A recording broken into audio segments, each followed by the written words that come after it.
What's up, y'all? It has been a long time, I know. But that is because with this quarantine, I don't get as much time to record videos as I'd like, especially with my whole living situation. So I'm really thankful I can finally find, a small amount of time to record a new video. A video that has been in my mind for months now. I just literally never found the time. So thank you to everybody who's, stuck around and has waited. I promise I'm not gone anywhere. It's just, y'all know, this is crazy times, and so finding time to do this stuff is just, all over the place. But thank you to those of you who are still here, and I'm still going to try to make as many videos as I can, when I can. So this is the start of a new video series, I guess you could say, like a new kind of videos, where I am going to go over specific species in terms of how to make them for fursuits and what defines them and all that stuff, because general tips are good, but knowing how to make a dog paw is not going to help you if you need to make hooves. So I'm going to take this time in this video and future ones to talk about the specifics, like I said, of these species, how to make them, and all that fun stuff. So if you have a character who is not a dog or a cat or something, these might be helpful for you. In these videos, I'm going to cover a few things. First of all, I'm going to tell you what the kind of animal is. I'm going to go over 3 of the defining features of these animals, and then I'm going to go over why they're defining and all that stuff, and then how to make them in terms of your fursuit. Also, I don't think it has to be said, but I'm going to say it anyway. This is obviously my personal opinion, and these are all going to be for if you want to make your animal a kind of like a purebred. These can all be applied to hybrid creatures, which there's nothing wrong with hybrids if you want, but if you're trying to make, a bird that looks like an actual bird, this is what you're going to want to focus on. So if you don't know what a cervine is, cervines are basically deer, reindeer, caribou, elk, all that fun stuff. That is what cervines are. They are part of the ungulate family, and ungulates are defined by having hooves. But the key defining feature between cervines and just other ungulates are their cloven hooves. Cloven means that their hooves are separated, I guess you could say. They kind of have like fingers for a lack of a better word, but they are not the single toe that horses and cows and such have. They are split in the middle. So that is what defines a cervine from, the other hooved animals of the world, amongst other things, which I'm going to go over now. Also note before I begin, so we don't get too detailed, for all of these features and how to make them, I'm going to basically be talking about your common white-tailed deer. These things can be put across the board for cervines, but I do encourage you, before you do any fursuit work on a species ever, make sure you look up the species your animal is and look at these features on how they're done. Because I can tell you, for one, while all cervines generally have antlers look very different, so if you want to make a reindeer, you might want to look at them versus just a white-tailed deer to see how their antlers look. But now that I have said that, let us begin. I'm gonna go, least important to most important. Obviously they're all important, but I will explain my reasoning when I go down. So, before I do my tops, I'm gonna do an honorable mention, and the honorable mention goes to the tail. Deer tail are defined by the fact that they are really short, and some of them curve up. They don't always, but they can curve up in a kind of crescent moon shape. They are fuzzy on the outside, I guess you could say, with the darker fur on the inside, and yeah, that is what the deer tail looks like. The reason it's an honorable mention and it's not on the, actual list is because I would say that if you have a deer character and they have a long tail, it's not really going to make or break your deer. I would more see that as a deer with a long tail versus what is that animal with a long tail. So you can give your deer a longer tail if you prefer. It's not obviously ideal, but I don't think it's going to make or break the fact that people are going to be like, oh, that's a deer or not. So it's really up to you. Now, how to make the deer tail? It's so easy. Basically, you just draw the shape, and then what you're going to do is you're going to put that on your fabric of choice. You're going to cut it out. You're gonna sew it together, voila, you have your deer tail. It's basically a pillow. Now people will like to mix it up by making the outer area maybe a longer fur or a different color to make it pop and flowy, and then they will make the inner fur a different color to define the two sections, but again, that's up to you. You can also make your deer tail lie flat because deer's tail don't always stick up, and again, it's pretty similar. You're going to make a shape that looks like this, and you're just going to cut it out again, two sides, going to sew it together, stuff it, and then you have your tail. So deer tail really aren't that hard to do. In fact, because they're so light, I find most people who make deer fursuits actually just sew the tail straight onto the body because they're so small, they're lightweight, they really don't need any support of a belt or anything. So voila, if you want to make a deer tail, you even get the added bonus of you don't have to worry about a belt. Okay, getting on to the actual list. Number 3, the quote-unquote least important, but still important. And that is going to be hooves. Now I'm sure you all know what hooves are. They are the hard part that constitutes the deer's, fingers, where their fingers would be. Like I stated before, the defining feature between cervines and other ungulates is the fact that deer have cloven hooves. So make sure that they are pointed and they split. That comes to play more in terms of art than actual fursuit making, even though it can in a sense, but that is something you always want to remember. Why are they important? Well, as I'm sure a lot of you know, most other mammals, if not all other mammals that are not cervines and ungulates, don't have hooves. You're not going to find a cat with hooves, you're not going to find a dog with hooves, you're not going to find any other animal that has hooves.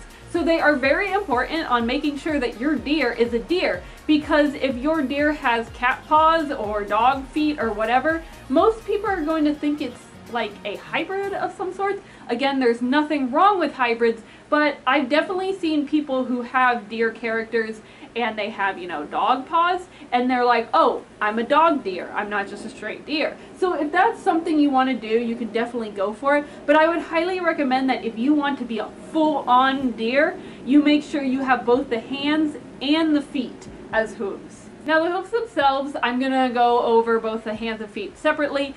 They're not super hard. Basically, if you want to make hand paw hooves, what you're going to do is you're going to take your hand paw pattern, however you make it, and instead of making these, fingers with the paw pads and the claws, you're basically going to substitute it with a shape that might look like this, and you're going to sew that into where the fingers would normally go. That will give you the pointed look, and if you do it with specific material, you can do it with, like, say, pleather, and it will give you the more shiny look for the hooves, and that will create your hoof look. Another thing with hand paw hooves that I recommend doing is you don't have to do 4 fingers. I do my hand paw hooves with 3. That is 2 fingers and a thumb. That gives a better look of, the cloven hoof, because if you have 4, hooves, you might kind of just look like a hoof that's been split into fingers, whereas when I do the 2 and I leave the thumb, I leave the thumb for mobility reasons, but only the 2 fingers for the 2 hooves help it with the cloven look. If you don't want to make the hoof shape by yourself out of fabric, there are actually a lot of creators out there who make resin hooves, and what they are is they're hollow, and you basically attach them to your hand paw in the same way, but you can kind of stick your finger in, and because they're hard, they make a clacky kind of sound when you push them together, and I guess they give the sense of realism if you are wanting to make a more realistic deer. So that is also something you can do if you don't feel like making the hooves out of plush or fabric or whatever you want. When it comes to the hooves of the feet paws, it's pretty similar to the hand paws, as in you take your foot paw pattern, however you make it, and instead of putting, dog toes, you will create a shape out of foam, or if you stuff it, either way, and you'll turn it into the cloven hoof shape. I kind of do it in a way that looks like this. But again, there's so many different ways to do it, and just like the hand paws, there are people out there who create resin hooves that instead of sculpting it out of foam or making it out of fabric, you can just take that resin hoof and you can glue it on, and voila, you have a hoof. And it's hard, just like a real deer's hoof, and it doesn't involve any sewing, so it's just up to you if you want the more realistic look or if you want the more plushy look. I find that most toony deer have the plushy, hands and the feet, but again, it's all your choice, and those are some options for making the hand hooves, I guess you could say, and the feet hooves. Okay, moving on, number 2, the middle of the list, and that is going to be Antlers! Now I know what you're thinking, antlers is number 2, what could be more defining of a deer than the antlers? Well, I'm going to tell you after this one, and I'm going to tell you exactly why it's number 1 and antlers aren't. Antlers actually were number 1 when I first was drafting this video, but the more I thought about it, the more I realized why the number 1 is the number 1. But I'm not going to keep going into that, I'll go into that when I get there, so let's talk about antlers. Antlers are, as most of you know, they're horns. They're the extension of the deer's skull that goes out of its head and protrude out the top.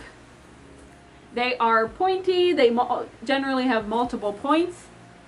And while a lot of other ungulates do have horns, such as cows and giraffes and all that such, antlers are defined by the fact that they branch off. They're not just one straight horn that sticks out of their head. They have points and they go in a ton of different shapes. Now the reason this is number 2 and not number 1 is because actually you don't have to have antlers to be a deer. For instance, if you are a doe, which is a female deer, female white-tailed deer do not have antlers. So just because it doesn't have antlers doesn't make it any less of a deer. Also, not to mention the fact that some antlers actually transcend gender.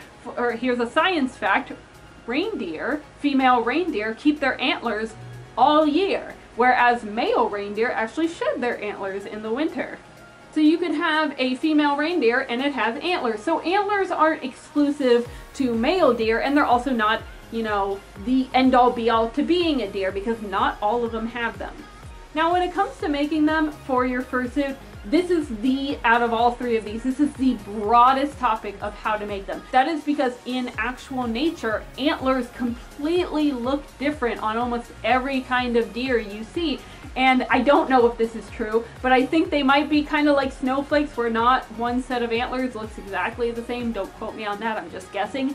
But if you do, you know, go to Google and type in deer antlers, you'll notice that every single pair looks just a little bit different. They might have a different amount of points, they might just have a slightly different shape, and antlers also, they vary between cervine species. So a white-tailed deer's antlers will look very different than an elk's antlers. Same with a reindeer's, who are, say, their points are more rounded, where an elk's antlers are very pointed. So regardless of what I'm saying here, I do encourage you, before you make whatever cervine you're making, you really go and look at actual pictures of the species to make sure you're getting your antlers as close as you can to what they actually look like.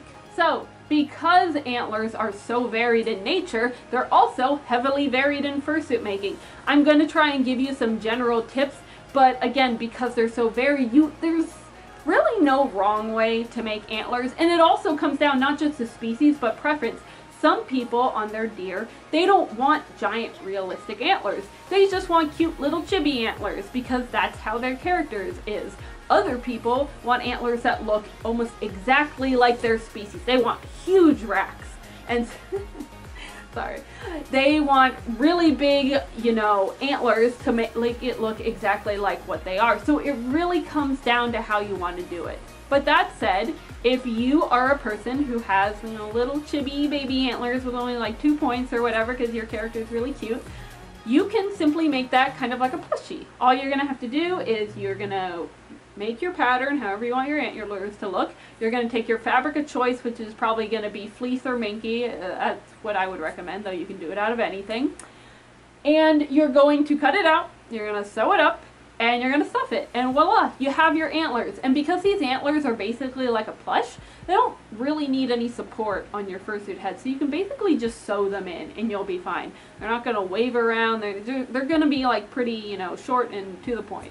So you don't have to worry about any kind of structure underneath. Now, if you want antlers that are big and imposing and kind of like, you know, closer to nature, what you're going to do is, the key defining feature of these big antlers is structural support. So if you're going to make, you know, let's say you're going to make reindeer antlers, which are generally pretty big. You're going to want to make the base of these antlers out of something hard. Now what I use is something called this. It is exercise mat. It's what people put down in like home gyms if they have their bikes or treadmills or whatever. It's built to, like, you know, really sustain heavy equipment. So what you're going to do is you're going to take your pattern, you're going to cut it out of this, you're going to take your pattern again, you're going to cut the same shape out of foam, and you're going to adhere the foam to both sides of the exercise mat. Is during the foaming process, you're going to want to take part, you're going to want to cut out a half circle of that exercise mat, and you're going to adhere it to the foam base's skull in a sense. And you're going to cut out 2 slots, and you're going to create slots on the antlers too. I'm going to have visuals for all this, I hope. And you're going to basically insert it, and you're going to glue it in really tight. You're going to make sure it's structurally sound, and there you go. These antlers are locked in to your fursuit head, and this happens during the foaming process, so they're really in the root of your base. And then once they're in, you're going to tape them up like the rest of your suit, and you're going to treat them kind of like you would with the furring, where you're going to peel up the pattern, you're going to fabric them up with your fabric of choice. I've seen minky, I've seen fleece, at least.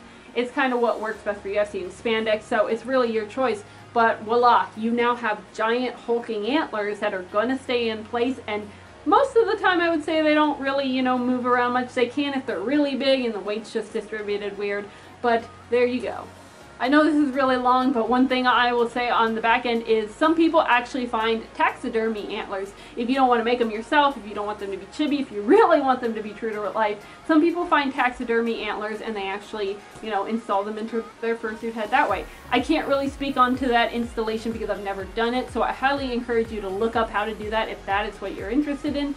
But yes, there's antlers. Wow, I just went over a lot of stuff, but there's your antlers. Chibi antlers, kind of realistic antlers to straight up taxidermy antlers. It's really your call, however you want to do it, whatever you want to see in your deer. But yes, number 2, antlers. Kind of important, but also kind of not. Okay, I'm gonna be quiet. Alright, number 1 on the list, the most important defining feature in your deer is the nose.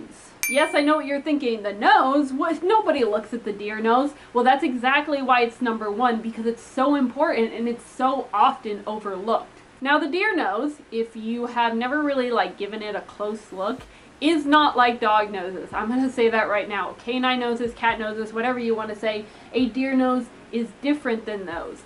And for a few reasons. Now, the main reason that a deer nose is different from dog and cat is because if you look at it, first of all, its shape is different. Kind of looks like this. So the deer nose is different for a few reasons. First of all, the shape, because the deer nose looks like this, but the defining feature of the deer nose is that the fact that it goes to the upper lip. Yes, that is right. A deer nose will go from wherever it's sitting to the deer's upper lip. It touches. There is no space in between a deer's nose and its lip. Like you kind of see on Spectre here, he has that space like dogs and cats do. Deers do not have that. So it's very important to make that distinction, because I can't tell you how many deer out there are that have dog noses. And there's even deer out there who have the deer-shaped nose, but it kind of sits like this nose where it still just doesn't touch. And I mean, personal opinion, it just bothers me a little, because it's like, that's not a deer nose. And another reason that the deer nose is more important than, say, like the antlers is because if you have a doe and you take the doe's body away, you only have a doe head. Well, what's going to define it between a dog and a cat? Well, its nose, because it doesn't have the antlers to show it's a deer. If its nose goes out, you're like, oh, okay, that's not a dog. So the nose is very important to get right on deer, especially white-tailed deer, because they're the ones who mostly have this. Reindeer and elk have slightly different noses, but they're not dog noses. They're more kind of like nostrils and a variation of the shape. So again, make sure you look at your specific cervine species before just taking this as a blanket statement. But yes, that is the most defining feature, in my opinion, is the nose. Make sure it looks like a deer nose. To make the deer nose, it's really super easy. It's kind of the same way with the chibi antlers. You can either sculpt it out of foam and just fur it like the rest of the head, or I make my noses plush, so I basically just create the shape and then I sew it on. It's really not that hard. Just make sure it touches where it needs to touch, and you'll be right as rain to be looking like a deer. Alright everyone, that is it for this video. I'm not sure how long this was, and I hope it was okay, because I am kind of rusty making these, just talking my camera videos, because it has been a while. but I hope this helped you. If you have a Cervine character, I definitely hope this helped you. If you don't have a Cervine character, here's just some fun notes for the future if you do make them. I love making deer. I've made doe, I've made reindeer, I've made white-tailed deer. I love making deer because I love making the antlers. And I figured it would be helpful to some of you out there who might, you know, not have dogs as your first main character and you want to make a deer. It's definitely not the most complicated species to make a fursuit of, so if you're making your first or second suit and you want to make a deer, I would say go for it. It's not really that complex. Deer are mammals, so they do share some features with, you know, canines and felines, but I mean, it's not like total beginner level, so it's really your call on what you feel comfortable with. But yeah, that's it for this video. Like I said, I'm going to be making more of these videos, so if you have a specific species you want to see covered in this series of videos, definitely comment down below. And please be specific, don't just be like birds, because birds are actually very different, so be like owls, or birds of prey, or small birds, or something like that, because they do differ. So try and be as specific as you can, and I will do my best to get to that species of video, because like I said, there's so many animals, they're so different, and I definitely want to give help to those of you out there who might not have your run-of-the-mill animal character for like your first or second fursuit, and you want to know how to do this stuff. So with that said, I will see you all next time. I'm not going to make any guarantees when my next video will be out, because I really am just playing it by ear when I can record and when I can't. But I hope it will be soon. It won't be too long. And yeah, with that, I will see you all next time. Bye!